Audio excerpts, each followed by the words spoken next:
si je vous pose la question, quels sont les mots les plus importants dans le Nouveau Testament? Quelles sont les phrases ou les mots les plus importants dans le Nouveau Testament? Peut-être que vous penseriez au mot justice, péché, évangile, pardon, vie éternelle. Ce sont des mots qui ont une importance énorme, presque impossible de lire le Nouveau Testament sans tomber sur ces mots. Il serait impossible d'imaginer le Nouveau Testament sans le mot évangile. C'est au cœur de ce que nous sommes, de ce que nous faisons. Nous passons du temps à considérer le péché, l'impact du péché dans notre vie et l'œuvre de Dieu pour ôter ce péché. Mais il y a un mot, c'est un mot en grec et c'est 4 mots en français qui apparaissent plus que tous ces mots qu'on lit plus souvent que le mot péché, que le mot pardon, que le mot évangile. Un mot en grec, 4 mots en français, 2 mots en anglais. Et en français, c'est la petite phrase « les uns les autres ». Les uns les autres. Dans le Nouveau Testament, on emploie ces mots au moins 100 fois. Au moins 100 fois. Et dans la moitié des cas, c'est dans l'impératif. Donc l'impératif, c'est quelque chose qu'il faut faire. Je dis ça pour les enfants, petite leçon de grammaire. Un impératif, c'est quelque chose qu'on doit faire. Ça veut dire que dans le Nouveau Testament, il y a une 50aine d'exhortations, j'ose dire, de commandements, de comment nous devons agir les uns envers les autres. Les choses que Dieu, les choses précises que Dieu demande à son peuple. 50, 100 fois les uns les autres. Certains de ces impératifs apparaissent fréquemment. Le plus fréquent, c'est « aimez-vous ». Et peut-être le plus difficile, « aimez-vous les uns les autres ». Cet impératif est répété 16 fois dans le Nouveau Testament. Dieu nous dit « aimez-vous les uns les autres ». Il y a une trentaine de commandements différents. Il y a peut-être une cinquantaine, mais il y en a plusieurs qui sont répétés. Et donc, une trentaine de commandements différents. Il y a des commandements positifs, des commandements négatifs, des choses que nous ne devons pas faire les uns envers les autres. Et donc, Dieu ne nous laisse aucun doute sur comment il veut que son peuple se comporte, son peuple vive dans la communauté que nous appelons l'Église. Ce ne sont pas des suggestions. Ce sont des impératifs. Ce sont des commandements que Dieu nous donne. Et au cours des semaines qui viennent, nous allons découvrir comment Dieu veut que nous vivions dans son Église. Il va nous dire ce que nous devons faire, ce que nous ne devons pas faire. Nous allons voir comment glorifier Dieu par notre façon d'agir les uns envers les autres. Nous allons voir ce que Dieu demande de nous. Nous allons voir que grâce à l'œuvre du Saint-Esprit en nous, grâce à la nouvelle nature, au cœur nouveau que Dieu nous donne, en Christ, il est possible de mettre en pratique ces impératifs. Parce qu'il est impossible de le faire sans cette activité de l'Esprit. Impossible. Et aujourd'hui, par un moyen d'introduction, on ne va pas prendre un passage particulier, mais je vais vous proposer 5 raisons pour lesquelles nous devons étudier ces impératifs les uns et les autres. Et la première raison, c'est la raison peut-être la plus triste, c'est le danger du conflit dans l'Église. Le danger du conflit dans l'Église. Une triste réalité, c'est que depuis la fondation de l'Église chrétienne, le conflit dans l'Église est un réel danger. Quand quelqu'un est converti, Dieu ne veut pas que cette personne vive en isolation d'autres chrétiens. Et donc, Dieu la place dans une communauté, dans une église. Mais le problème, c'est que quand Dieu place des personnes dans une église, il place des personnes imparfaites, des personnes pécheresses. Et dans notre monde, depuis la chute, où que les gens vivent ensemble, et même dans l'église de Jésus-Christ, où qu'il y ait des gens qui vivent ensemble, il y a des dissensions, des querelles et des conflits. Ça existe partout. Regardons l'église primitive du Nouveau Testament. Souvent, on voit l'église primitive, on dit « Ah, ça aurait été super de faire partie de cette église ». Quelque part, c'est vrai. Dans Acte 4, 32, nous lisons « Le groupe des croyants était parfaitement uni de cœur et d'âme ». Ça a l'air super. Mais quelques versets plus tard, au début du chapitre 6, nous lisons « En ce temps-là, le nombre de disciples augmentait, les hellénistes murmurèrent contre les Hébreux. » Il y a du conflit, il y a des murmures. Tout ne se passe pas très bien. Voilà le début du conflit, des désaccords. Et moi, et vous aussi j'imagine, je ne connais pas une seule église qui n'a jamais été touchée par le conflit et les désaccords. Jamais. Les disputes. Et ce conflit dans l'église sert à déshonorer Jésus-Christ, le chef de l'église. Le conflit dans l'église fait beaucoup de mal à la cause de l'évangile. Quand le monde voit le conflit dans l'église, quand le monde voit les disputes dans l'église, qu'est-ce que le monde dit? Eh bien, voilà les chrétiens, voilà les hypocrites. Ils sont pires que nous. Vous avez peut-être entendu ça, vous avez peut-être pensé ça. Que faire alors? Comment éviter que le conflit déchire une communauté chrétienne? Ben, Dieu nous donne des moyens pour lutter contre ces conflits. Il nous donne ses commandements dont le but est de créer de l'unité, de l'harmonie. Dieu dit, vous voulez vivre dans la paix, dans l'harmonie? Ben, je vous donne une trentaine d'impératifs à mettre en pratique pour éviter le conflit. Aimez-vous les uns les autres. Supportez-vous les uns les autres. Pardonnez-vous réciproquement. Accueillez-vous. Édifiez-vous les uns les autres. Priez les uns pour les autres. Dans une église où on met ces choses en pratique, il y a beaucoup moins de danger qu'il y ait des conflits. Il est difficile de se disputer avec quelqu'un avec qui et pour qui on prie. Si on est habitué à pardonner et à demander pardon aux autres, il est plus difficile de se fâcher avec eux. Donc, tous ces les uns les autres sont l'antidote de Dieu contre le désaccord et le conflit. Et il ne faut pas penser que dans notre Église, nous sommes exempts de ces dangers. Quand il y a un mélange de personnalités fortes, quand on dit des choses sans réfléchir, quand il y a un mélange de culture et de langue, c'est un terrain propice pour le conflit. Quand on agit de façon égoïste, quand on a des avis divers et variés sur les sujets, le conflit se couche à la porte. Et donc voilà la première raison pour laquelle nous devons mettre en pratique ces impératifs les uns et les autres, le danger du conflit. La deuxième raison pourquoi nous, dans l'Église, nous devons mettre ces choses en pratique, c'est que le cadre des commandements est bien précis. Le cadre des commandements est bien précis.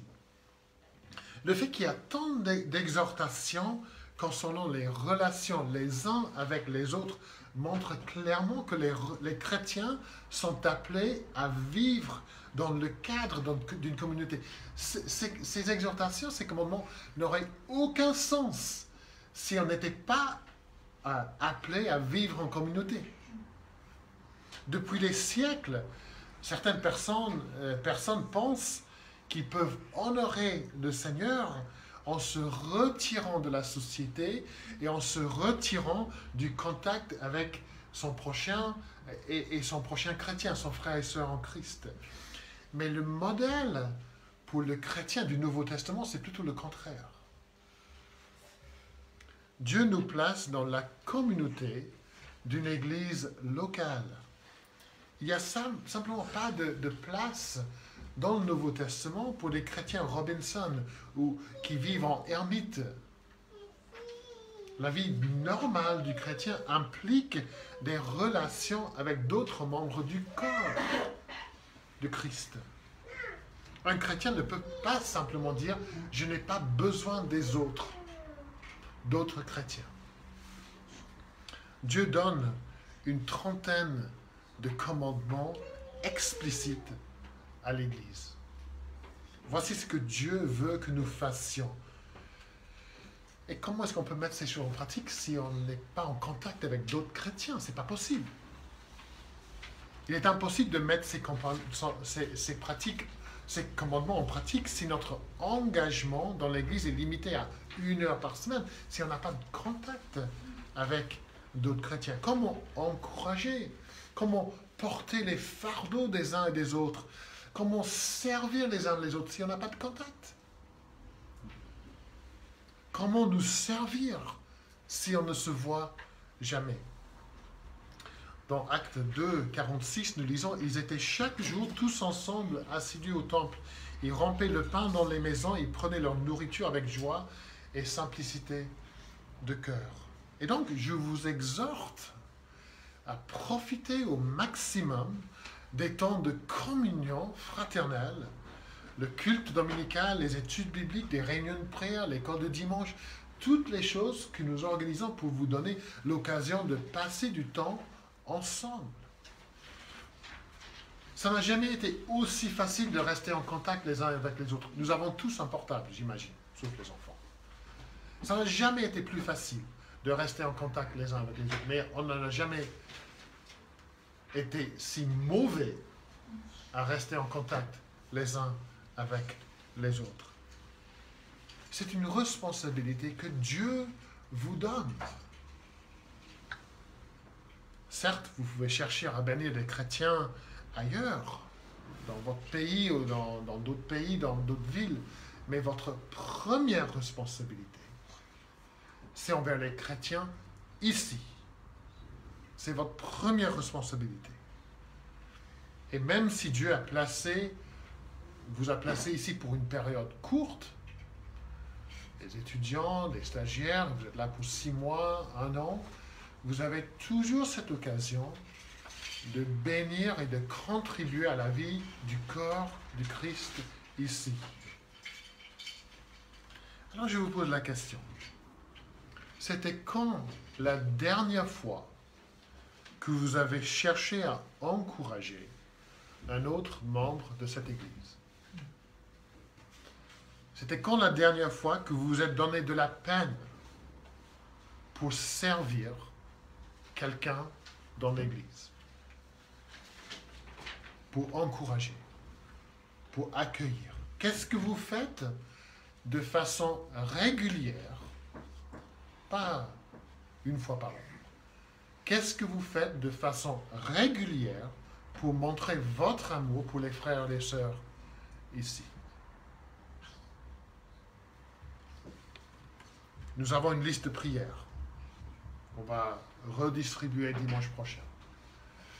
Cela encourage les uns et les autres à prier jour après jour les uns pour les autres. Est-ce que vous vous en servez? Pour prier jour après jour. Parce que Dieu nous dit prier les uns pour les autres. Et c'est pour ça qu'on a créé ça, pour pouvoir obéir à ce commandement de Dieu. Vous faites quoi pour consoler, pour exhorter, pour accueillir les autres dans cette communauté? Le cadre des commandements est bien précis. Regardez autour de vous. Voici les gens que vous êtes appelés à aimer. Voici les gens que vous êtes appelés à encourager. Est-ce que vous le faites? Le cadre des commandements est bien précis. Troisième raison, on a déjà vu le danger, on a déjà vu le cadre. Maintenant, tous les commandements sont adressés à tous les chrétiens. Il y a beaucoup d'églises qui souffrent d'un malaise où il y a une séparation nette entre ceux qui travaillent pour l'église et puis les membres ordinaires, on va dire entre guillemets. Il y a ceux qui ont des responsabilités particulières et puis il y a les autres. Monsieur et madame, tout le monde. Et dans beaucoup d'églises, beaucoup de membres ordinaires sont de l'avis que s'il y a des choses à faire, ben ça c'est pour le pasteur, ça c'est pour les anciens, ça c'est pour les responsables à faire. Et ces membres ordinaires, ça n'existe pas, mais ces membres ordinaires, eux, ils n'ont rien à faire, aucune responsabilité, aucune obligation.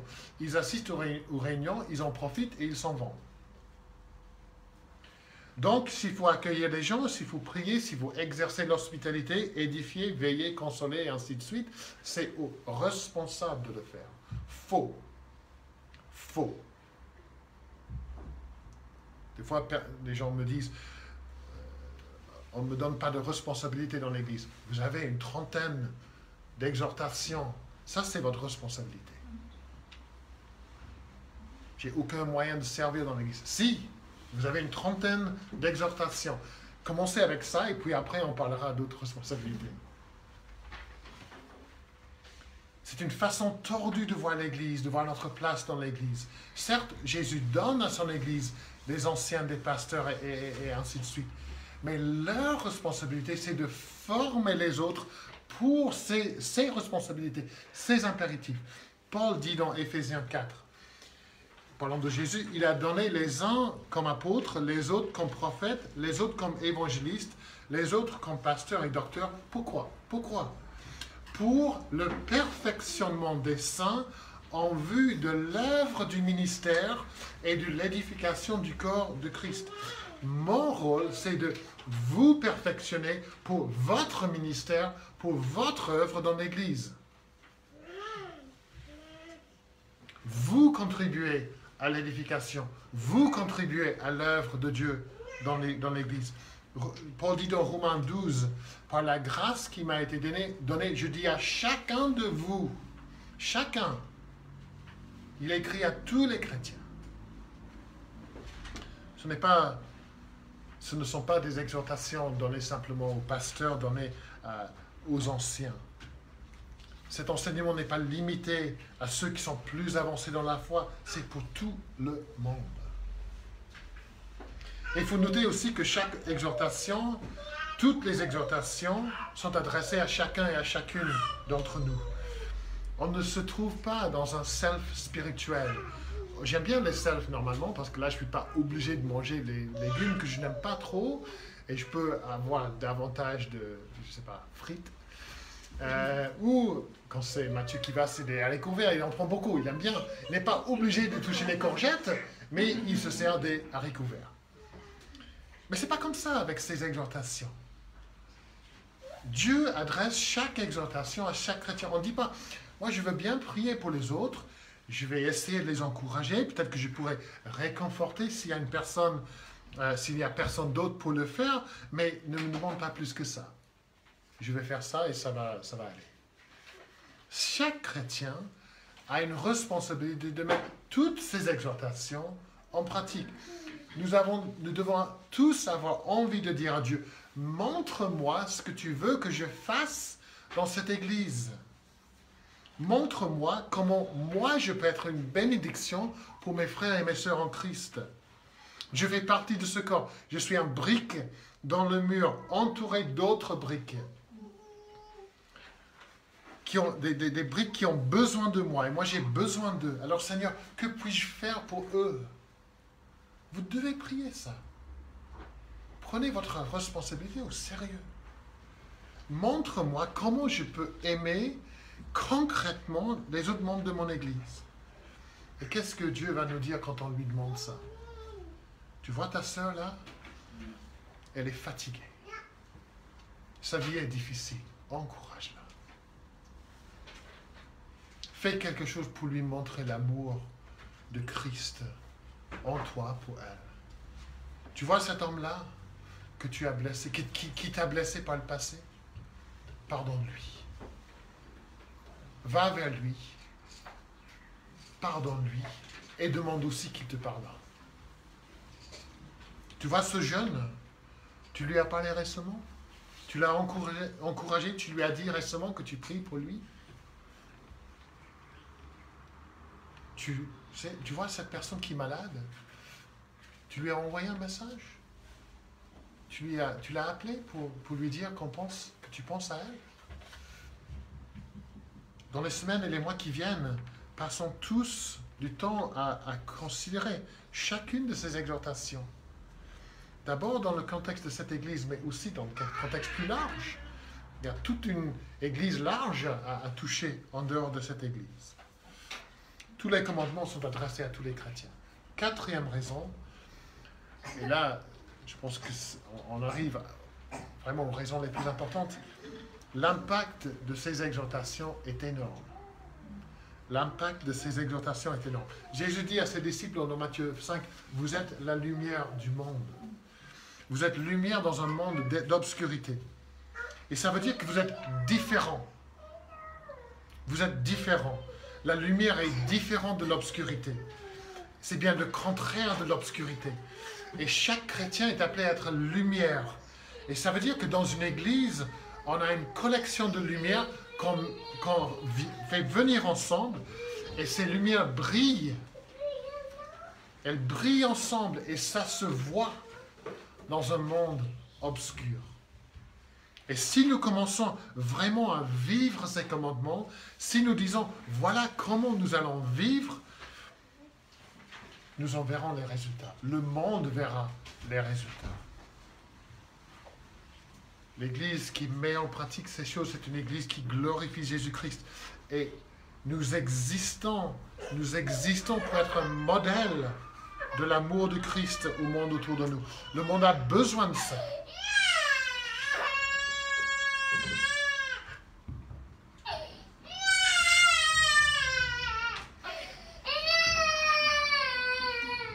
Si. Et les gens qui entrent dans ce local, oui, ils doivent entendre l'évangile avec leurs oreilles, mais ils doivent aussi voir l'évangile avec leurs yeux. Il faut qu'ils puissent voir que nous vivons l'évangile dans nos relations. Si quelqu'un vient dans une assemblée et voit du conflit, de la rivalité, de la froideur, un message d'amour et de grâce n'aura aucun impact. Parce que les actions du peuple de Dieu démentiront le message. Oui, le monde a besoin d'entendre de l'amour et la grâce et du pardon de Jésus, mais il a besoin de le voir mis en pratique. Et c'est souvent après avoir vu l'évangile en pratique dans la vie des autres que les gens sont prêts à entendre l'évangile et à croire en l'évangile. Et c'est pour cette raison une église où on s'aime, on s'encourage, on ne juge pas, on ne se plaint pas. C'est un témoignage aura un témoignage puissant. Et c'est parce qu'une telle église, c'est le contraire du monde, comme la lumière et l'obscurité. Le monde dit critiquer les autres. Dans l'église, on dit encouragez-les. Le monde dit plaignez-vous des autres. Dans l'église, on dit supportez-vous les uns les autres. Le monde dit prenez la première place vous-même. Dans l'église de Christ, on dit estimez l'autre supérieur à vous-même. Le monde dit je ne pourrai jamais pardonner ça. Et Jésus nous dit pardonnez-vous réciproquement. On parle souvent des différents moyens d'évangélisation. En voici un. Une église dont les membres vivent comme ça. Selon les exhortations, c'est un témoignage au monde de comment Dieu transforme des vies, de comment Dieu agit dans nos cœurs. Et on ne peut pas toujours dire que si nous vivons comme ça, les gens ils seront attirés à notre église. Mais nous pouvons être sûrs que si nous vivons dans le conflit et dans le désaccord, les gens ne vont jamais venir. Jamais. Il y a le danger du conflit, il y a un cadre bien précis, des commandements donnés à nous tous. Et puis, il y a l'impact des exhortations. Mais pour terminer, et c'est tout à fait approprié, ces commandements nous dirigent vers Jésus-Christ. D'abord, ces commandements nous montrent notre besoin d'être né de nouveau en Jésus-Christ. Il est impossible pour la personne qui n'est jamais née de nouveau en Christ d'obéir à ces commandements. Il n'aura même pas envie de le faire. Si on n'a pas eu la transformation du cœur, cette œuvre du Saint-Esprit, s'il n'y a jamais eu une nouvelle naissance, on n'aura même pas envie de mettre ces choses en pratique. La personne qui ne connaît pas le pardon pour ses propres péchés, comment peut-elle pardonner aux autres? Comment aimer comme Jésus a aimé si on n'a jamais expérimenté l'amour de Jésus? Pourquoi confesser son péché aux autres si on n'a jamais confessé son péché à Dieu? Comment exhorter quelqu'un à suivre Jésus si on ne le suit pas soi-même? Et pour pouvoir obéir à ses commandements et pour vouloir le faire, il faut un cœur nouveau, un cœur rempli de la grâce, de l'amour de Jésus-Christ.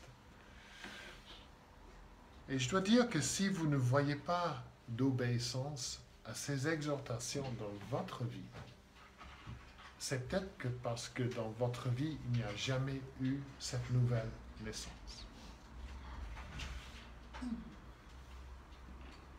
Suis-je vraiment né de nouveau? Ai-je un cœur nouveau dont la Bible parle? Si je ne pardonne pas, si je n'encourage pas, si je n'aime pas, si je ne confesse pas, si je juge, si je me plains, si je ne supporte pas, qu'est-ce que ça veut dire de la condition de mon cœur? Ces exhortations nous montrent notre besoin de Jésus-Christ.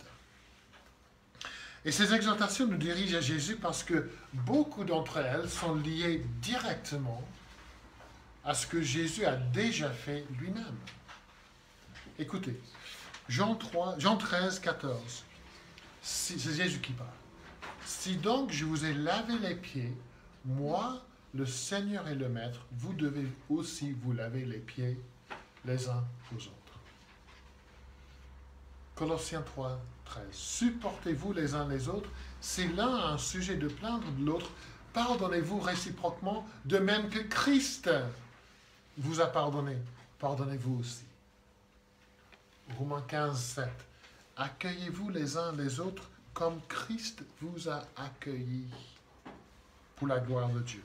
Jean 13, 34. Aimez-vous les uns les autres, dit Jésus, comme je vous ai aimé. Faites ces choses. Pourquoi? Parce que Jésus les a déjà faites pour vous. C'est lui, le Seigneur, qui nous sert. Donc, nous servons les uns et les autres. C'est lui qui a porté le fardeau de notre péché. Donc, nous portons le fardeau des autres. C'est lui qui prie pour nous. Donc, nous prions pour les autres. C'est lui qui nous a aimés, qui a donné sa vie pour nous. Donc, nous aimons, nous donnons notre vie pour les autres. C'est lui qui nous accueille en la présence de Dieu. Donc, nous accueillons les autres. C'est lui qui nous supporte malgré tout. Donc, nous supportons les uns les autres. C'est lui qui nous édifie par son esprit. Donc, nous édifions les uns les autres. Alors, en obéissant à ces commandements, nous devenons imitateurs de Jésus-Christ. Et ça, c'est un privilège. Le privilège de pouvoir imiter Jésus-Christ dans nos relations les uns avec les autres. Nous devons pouvoir regarder les uns et les autres et voir Jésus à l'œuvre. Nous devons entendre Jésus quand nous nous parlons les uns aux autres. N'est-ce pas ce que vous voulez? Vous voulez pas être imitateur de Jésus? Et puis ces exhortations nous dirigent vers Jésus, car pour obéir, nous avons besoin de son esprit en nous. Par son esprit en nous, Jésus nous donne la force et la grâce qu'il nous faut pour accomplir tout ce qu'il demande de nous. Alfred Kuhn, qui a écrit un excellent livre sur les uns les autres, il dit, le Seigneur ne nous demande jamais l'impossible. Vous dites, oui, une trentaine d'exhortations, c'est quand même un peu beaucoup. Mais le Seigneur ne demande jamais l'impossible. On l'a souvent dit, ce que Dieu ordonne, il le donne. Ce que Dieu ordonne, il le donne. il nous a accordé son esprit qui nous rend capables d'accomplir ces choses. Mettre ces exhortations en pratique, c'est impossible pour moi. Impossible. Si j'essaie de faire ça par ma propre force. Pour vous aussi.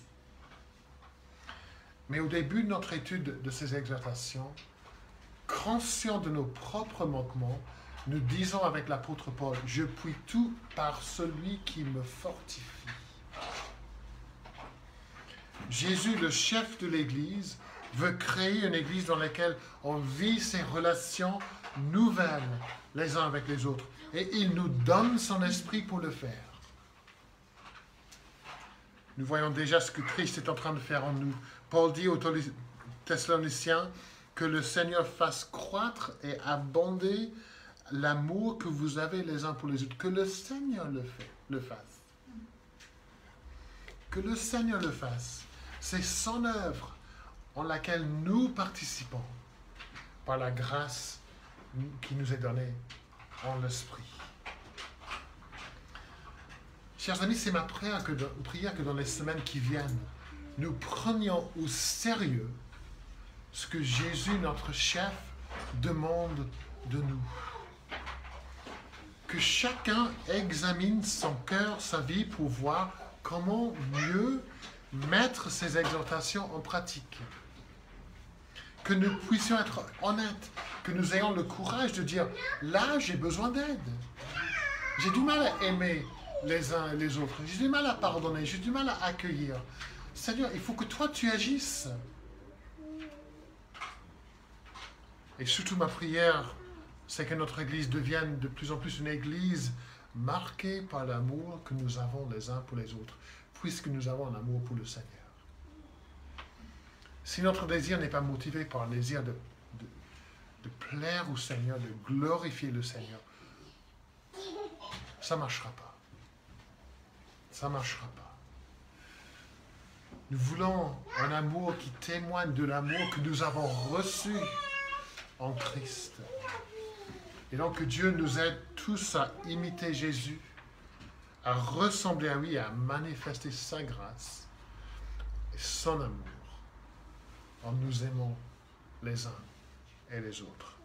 Amen.